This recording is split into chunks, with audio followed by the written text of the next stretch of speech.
Assalamualaikum warahmatullahi wabarakatuh. Alhamdulillahirabbil alamin wal 'aqibatu lil muttaqin wala 'udwana illa 'alal zalimin.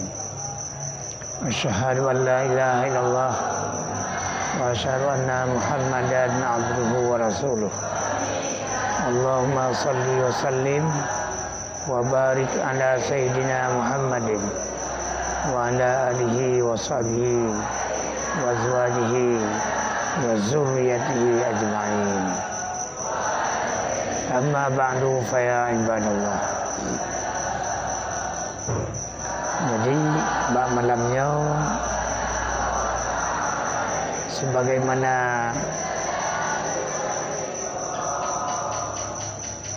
pertanyaan ni Pak karakan tentang perti gabdat. Kebetulan ulun ketua umum perti gabdat. Gabdatnya bermakna generasi Aceh bersatu, taat dan takwa. Jadi kamu ingin menciptakan masyarakat Aceh menyatu dalam taat dan takwa. Seperti katanya nak ke Sabah, seperti yang berazaskan Islam.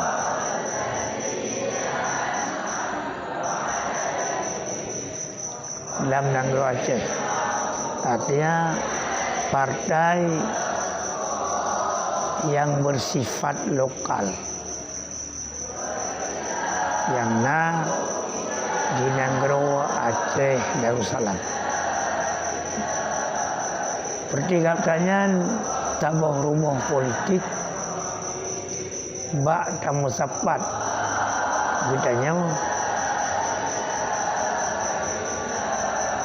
untuk berjuang Islam dengan cara bersama-sama nyamban. Kemudian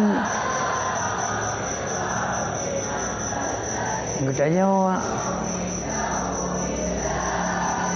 gabdat hana anti NKRI, hana anti Pancasila.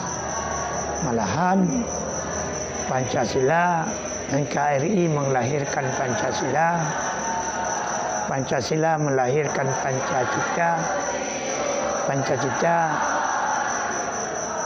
Pancacita melahirkan berakan 5 dasar gabdat.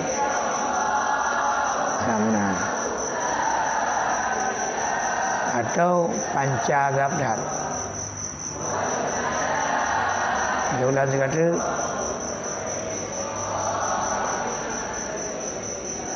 NKRI melahirkan Pancasila, 5 dasar negara. Pancasila melahirkan Pancacita,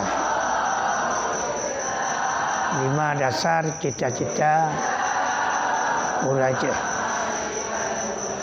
Kemudian Pancacita melahirkan Panca Gabdat, 5 dasar gabdat. yakni Tuhan Allah Subhanahu wa taala, Nabi Muhammad sallallahu alaihi wasallam, pedoman Quran, hadis, ijma' dan qiyas, akidah Ahlussunnah wal Jamaah, mazhab Imam Syafi'i. Dan 5 dasar gabdat atau panca gabdat. Kemudian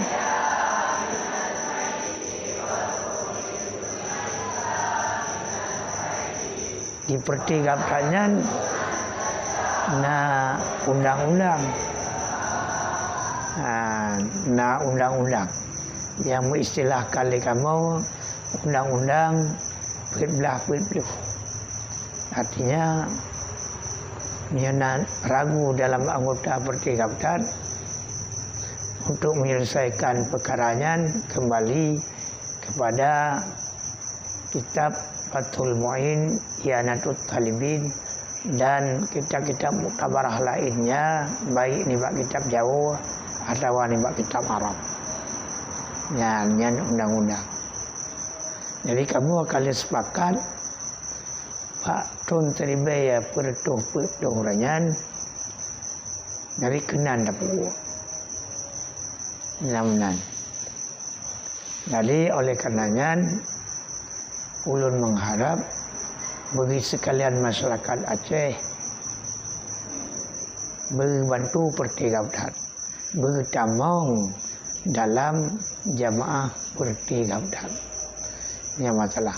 Semangat kita berjuang bersama-sama untuk keadilan, kemakmuran, kejayaan. Terutama dalam negara Aceh, kedua dalam negara Indonesia pada umumnya.